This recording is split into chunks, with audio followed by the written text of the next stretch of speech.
دیکھیے کہتے ہیں کہ اگر کوئی شخص تہجد پڑھنا چاہے تو ہم نے یہ سنا ہے کہ تہجد کے لیے جو الارم ہے وہ لگانا ضروری ہے۔ تو اگر کوئی الارم لگائے بغیر سو گیا اور پھر اس کی آنکھ کھلی رات کے پہر تو وہ تہجد نہیں پڑھ سکتا۔ تو کیا آیا ایسا ہے یا نہیں ہے؟ تو میں نے تو جب یہ سوال سنا میں ذرا حیران ہوا تھا کہ لوگوں کے ذہن میں کیسے کیسے سوالات ہوتے ہیں۔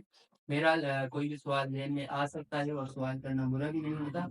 تو دیکھیں مسئلہ یہ ہے کہ تہجد کے ادا کرنے یا نہ کرنے کے سلسلے میں اس الارم کا کوئی ایسا عمل دخل نہیں ہے کہ الارم لگا کر کوئی سویا اور الارم کی وجہ سے جاگا تو تہجد پڑھ سکتا ہے، اور اگر الارم کے علاوہ اس کی آنکھ کھل گئی تو وہ تہجد نہیں پڑھ سکتا۔ تو ایسا کوئی بھی کانسیپٹ نہیں ہے، بالکل یہ غلط بات ہے۔ اگر کوئی ایسا سوچتا ہے تو بالکل یہ درست نہیں ہے، غلط بات ہے۔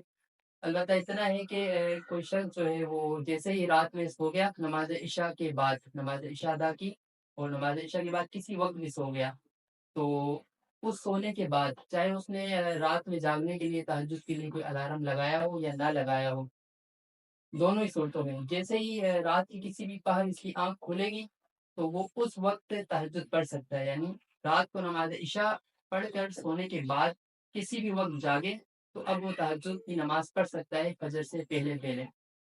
اور سونے کی جو قید ہے، کچھ علماء یہ کہتے ہیں کہ سونے کے بعد جاگے تو تہجد پڑھ سکتا ہے، اور کچھ علماء وہ بھی ہیں جو کہتے ہیں کہ اگر نہ بھی سویا تو وہ تب بھی تہجد پڑھ سکتا ہے۔ دیگر دوسرے علماء کہتے ہیں کہ وہ تہجد نہیں ہوگی بلکہ وہ قیام اللیل ہوگا، وہ تہجد نہیں کہلائے گی، لیکن کہتے ہیں علماء کہ وہ بھی تہجد پڑھ سکتا ہے۔ مطلب سونے کی جو قید ہے یہ بھی علماء نے وہ لگائی ہے۔ جو فقہا کی جو عبارات ہیں ان کو دیکھ کر غور و خوض کر کر یہ بات ان کے سامنے آئی ہے کہ سونا جو ہے وہ ضروری ہے تہجد کے لیے۔ نماز عشاء پڑھنے کے بعد سوئے بندہ، اور اگرچہ وہ سوتا ہے 1 سیکنڈ کے لیے، یہ میں آپ کو سمجھانے کے لیے مثال دے رہا ہوں، 1 منٹ کے لیے، 5 منٹ کے لیے، بس جیسے ہی وہ سو گیا اس کے بعد جیسے ہی وہ جاگے گا تو وہ تہجد کی نماز پڑھ سکتا ہے۔ اور اگر وہ نہیں سوتا تو وہ تہجد نہیں پڑھ سکتا۔ یہ وہ گروہ ہے کہ جو سونے کی قید لگاتا ہے کہ سونے کے بعد جب جاگے گا تو تہجد پڑھ سکتا ہے۔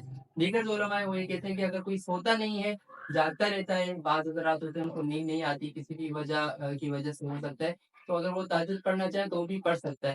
اب یہاں یہ دیکھا جائے تو اگر کوئی اس طرح رات میں نماز پڑھنا چاہتا ہے تہجد کی نیت سے تو اس کو منع نہیں کرنا چاہیے۔ یہ دور پہلے ہی اس طرح کا ہے کہ لوگ جو ہے وہ نیکیوں کی طرف بہت کم آتے ہیں، اور جو اگر اس طرح کرنا چاہے تو ہم اس کو پہلے یہ کہہ دیں گے کہ آپ تہجد نہیں پڑھ سکتے، تہجد نہیں ہوگی، آپ نہیں پڑھو۔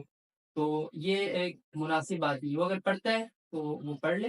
اگر یہ تہجد ان کے نزدیک نہیں بھی ہوگی تو یہ قیام اللیل تو ہوگا، اور جو کو تہجد مانتے ہیں تو تہجد ان کے نزدیک ہوگی۔ البتہ خلاصہ کلام یہ ہے کہ نماز تہجد کے لیے الارم لگانا ضروری نہیں ہے۔